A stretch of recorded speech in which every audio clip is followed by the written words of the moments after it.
আপনার প্রথম অনুভূতিটা কেমন ছিল ক্যামেরার সামনে? আসলে আমি যখন অভিনয় করি আমি শুধু অভিনয় করি, ক্যামেরা ট্যামেরা ওগুলা আমার বিষয় না। ওগুলা এখন শামীম সাহেব বসে আছে, এখন সুইচ করছে, ওটা ওর কাজ, ওটা আমার কাজ না। আমার কাজ হচ্ছে তোমার সঙ্গে কথা বলা, আড্ডা মারা। আচ্ছা ঠিক আছে, এবার একটু আপনার ছোটবেলায় যেতে চাই। আপনার শৈশবটা কোথায় কেটেছে, আপনার জন্মস্থান সম্পর্কে একটু জানতে চাই। দেখো, আমার বাবা ছিলেন সরকারি কর্মকর্তা, ওনার ছিল বদলির চাকরি, সুতরাং আমি বাংলাদেশের বহু বহু জায়গায় থেকেছি।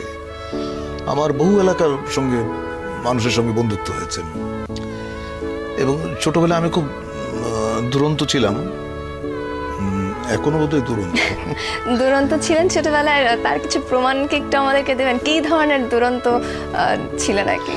আমি অত্যন্ত কৌতূহল প্রবণ, এখনো তাই, এবং সমাধান না পাওয়া পর্যন্ত আমি একটা জিনিসের পেছনে ছুটে বেড়াতাম, এখনো ছুটি।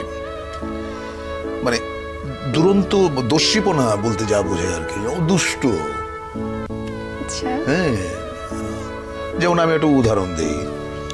স্যার জিজ্ঞেস করেন, এই তোর নাম কি? তো বললাম আমার নাম আকবর। বলি অর্থ জানিস? বলে না, আকবর অর্থ হচ্ছে এই। তো আমি দাঁড়ায় বললাম, স্যার আমার নাম হুমায়ুন ফরিদি, আমার নামের অর্থ কি? তোর নামের অর্থ হচ্ছে বাদর, বস। আচ্ছা, আমরা কিন্তু মৃত্যুকে ভয় পাই, আপনার কাছে মৃত্যু বিষয়টা কেমন?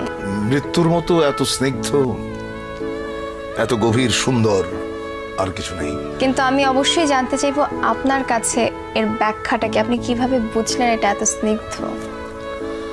কারণ মৃত্যু অনিবার্য।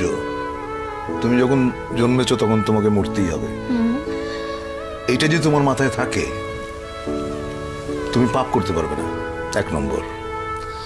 2 নম্বর হচ্ছে যে যেটা অনিবার্য তাকে ভালোবাসাটাই শ্রেয়। তাকে যদি ভয় পাও সেটা এক ধরনের কি বলবো, এক ধরনের মূর্খতা। কারণ তুমি জ্ঞানী, তুমি শিক্ষিত, তুমি মৃত্যুকে কেন ভয় পাবে? মৃত্যুকে আলিঙ্গন করো, গ্রহণ করো, বরণ করে নাও, তাহলে দেখবে জীবন অনেক সুন্দর। যখন খুব কাছের কেউ সেই মানে সবচেয়ে বড় সত্যর মুখোমুখি হয়, তখন আপনার অনুভূতিটা কেমন হয়? দেখো, একটা মানুষ যখন তার সময়ের আগে চলে যায় তখন কষ্ট পাই। বিধাতার এইসব জিনিস আমার কাছে রহস্যময় মনে হয়। উনি কেন একটা মানুষকে তার সময়ের আগে নিয়ে যান, এর কোনো যৌক্তিক কারণ আমি খুঁজে পাই না। কিন্তু একটা মানুষ যখন সঠিক সময়ে মৃত্যুবরণ করে, আমি আন্দোলিত হই। আমি যে খুশি হই বা উৎফুল্ল হই তা না,